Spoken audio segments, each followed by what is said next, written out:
Et la situation liée au Covid, notamment dans les hôpitaux d'Île-de-France, avec le professeur Frédéric Adnet, chef du service des urgences de l'hôpital Avicenne, directeur médical du SAMU en Seine-Saint-Denis. Bonjour. Bonjour Frédéric Adnet.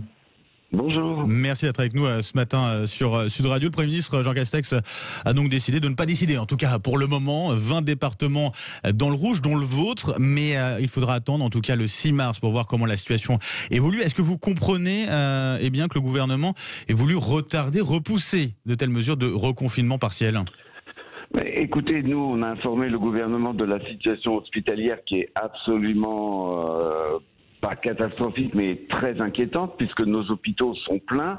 On est incapable de recevoir de nouveaux patients Covid sans déprogrammer des autres activités et donc de donner des pertes de chance à des patients pour d'autres pathologies comme les maladies chroniques, les interventions chirurgicales qui sont non urgentes. Donc nos réanimations sont pleines, nos services sont pleins. C'est vrai que le flux qui arrive dans les hôpitaux est un flux qui est somme toute assez modeste, qui n'a rien à voir avec la vague, la première vague ou même la deuxième vague. Mais le problème, c'est que nos capacités hospitalières sont remplies, l'hôpital est rempli. Et donc on est dans une situation qui ne nous permet pas, si vous voulez, de pouvoir affronter un nouveau rebond de l'épidémie sans déprogrammer massivement. Et c'est ce qu'on se prépare à faire dès lundi. Ça veut dire que vous le vivez un peu comme un abandon finalement, cette non-décision de reconfiner les week-ends, notamment dans votre département de Seine-Saint-Denis ? Non, pas du tout. Notre rôle, c'est d'informer les pouvoirs politiques. C'est pas de décider s'il faut faire un confinement ou pas. Le confinement a des motifs. Les motifs, on les donne. Mais le confinement a aussi des conséquences, y compris sanitaires, des conséquences qui peuvent être désastreuses.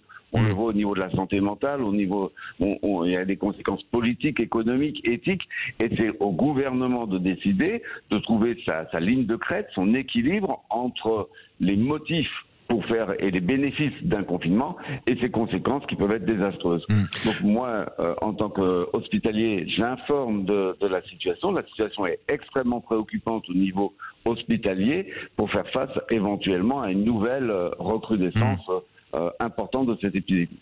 Concernant les personnes hospitalisées, vous avez observé des évolutions dans les profils des personnes touchées, malades.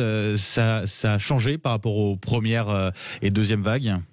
Alors la maladie, elle est la même. La maladie, en ce qui concerne les signes cliniques, la gravité, c'est la même. Par contre, ce qu'on a observé, ce qu'observent un petit peu tous mes collègues, c'est un rajeunissement des patients qui sont en réanimation et des formes graves.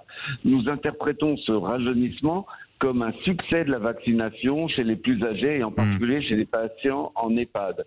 On a une couverture vaccinale, comme l'a rappelé le ministre, d'environ 80% dans les EHPAD. Et c'est vrai qu'on ne voit plus ces patients très âgés qui faisaient une grande source de mortalité. Il faut bien savoir qu'un tiers de la mortalité des Covid, c'était des patients des EHPAD.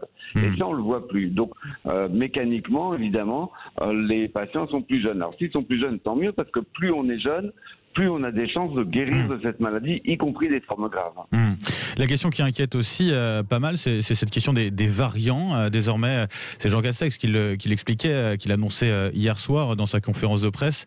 Près de la moitié des cas positifs sont des variants britanniques. Ça, c'est un enjeu, en tout cas une source d'inquiétude pour vous ? C'est pas une inquiétude, c'est un fait, c'est l'évolution naturelle de ces épidémies virales. Toujours, il y a une souche qui remplace une autre, et ça, c'est l'histoire naturelle d'une épidémie. Alors, ce qui nous inquiète, nous, c'est que le variant anglais est plus transmissible, c'est-à-dire que ça nous amène plus de malades, mais ce qui nous inquiéterait réellement, ce serait qu'il y ait un nouveau variant qui serait résistant complètement aux vaccinations. C'est ça qui nous inquiéterait. Alors, le variant anglais semble très sensible à la vaccination et notre espoir, et c'est une course de vitesse, notre espoir réside dans la vaccination.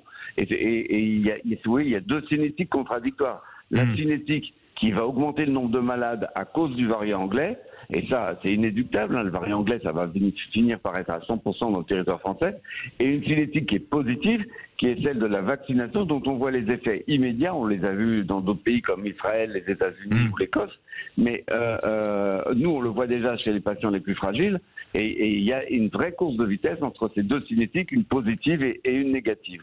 Et on espère que le pari du gouvernement sera le bon, c'est-à-dire que on arrivera, grâce à la vaccination, à contenir, si vous voulez, cette épidémie et l'arrivée de ce variant.